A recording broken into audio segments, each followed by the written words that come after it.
The following is an exclusive presentation of the NCCU Sports Network. It was great. We was able to get some rest. We was able to look at some younger guys and just kind of see where their development is these last couple of months. I think our team really did a good job of staying focused and recovering, making sure they took care of their bodies over the week break. So, we're back to work now. We came in Sunday, got a light practice in, so today we'll get after it a little bit more. Because of the bye week, we didn't get a chance to chat with you a week ago about the Morgan State thriller. So after you've had a chance to kind of recoup from that and watch some film, just give us some feedback on the victory there. Extremely proud of the way the guys competed. Malcolm going down in the second quarter, having to bring Nair Ramadan in, and the way he competed and the way he went out there and led our team, it just speaks, it's just kudos to him and what he's been able to do. Defensively, we really rose to the challenge, and we made sure that, defensively those guys did a great job, and also made sure they got Morgan State's offense off the field when they had to. I think it was a great team effort. Everybody just combined to do some really good things and to make sure we secured the win. How did you spend your Saturday? Did you watch a lot of football? Did you scout, watch film? A little bit of both. I was able to look at some Delaware State film, able to watch a lot of college football, pick up any tips from any other teams that played across the country. So I just took some time just to relax and make sure we still did what we were supposed to do as far as some work things in the place. Well, Coach, give us an update on Malcolm Bell right now. Malcolm's doing great. He'll go out there this afternoon, this evening, and he'll practice.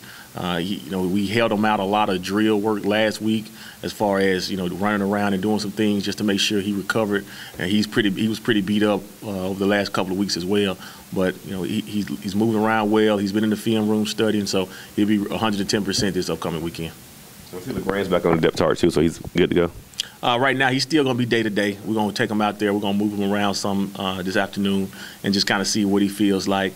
I anticipate him being ready to go. I talk to him almost every day this week, and he says he's getting better and better. So, we anticipate him being on the trip and being available for Saturday as well. With the bye week coming 8 weeks into the season, were the guys just worn out last week? They were really worn out. Just all the bumps and the bruises and the tight hamstrings and all those kind of things. You can just imagine playing football, the same routine for two plus months.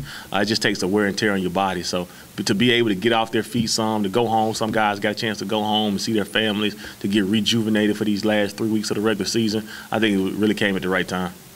During the battle, how do you balance going full speed, or you still want to stay in football shape and game mode kind of, but you still want to rest their body? How do you find that balance? I think it's all about where the bye week kind of takes place. If it was an earlier bye week, it may be more getting back to fundamentals, making sure we still stay ramped up.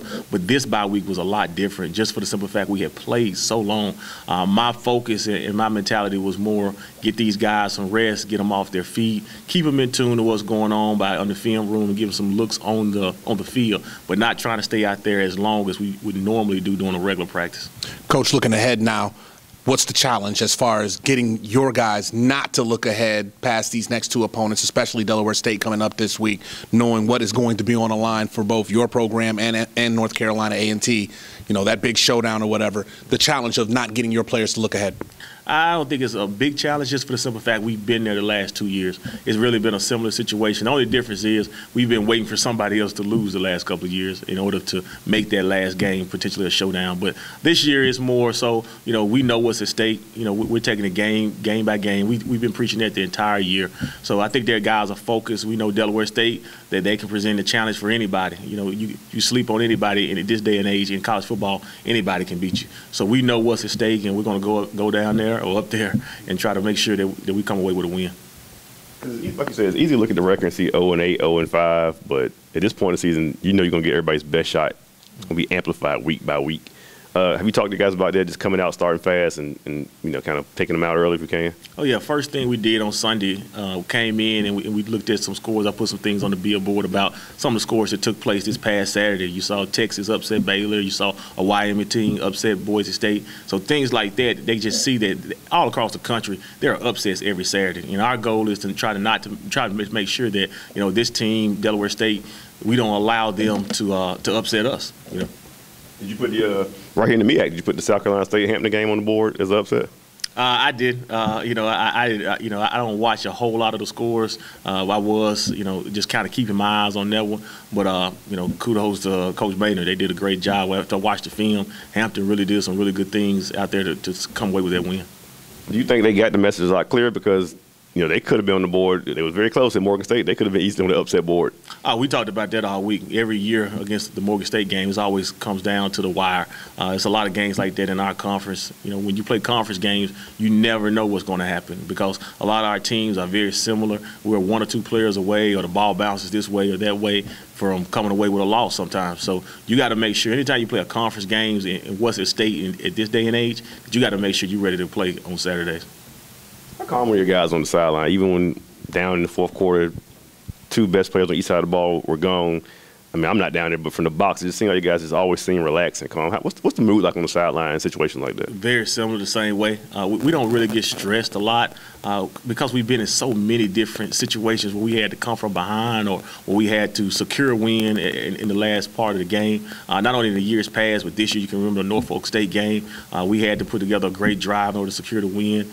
Against Bethune-Cookman, we were down and we had to come back and we started to gain momentum probably that second half. So, our team is really experienced. Not only the guys that are freshmen that are playing, but even the guys that have rings in the past. They've done a great job of making sure they keep everybody calm. And we know that when we put our minds to it and we come together as a team, we can overcome any obstacle. You think you guys look across the conference a lot and check the scoreboards on Saturdays when they're done playing?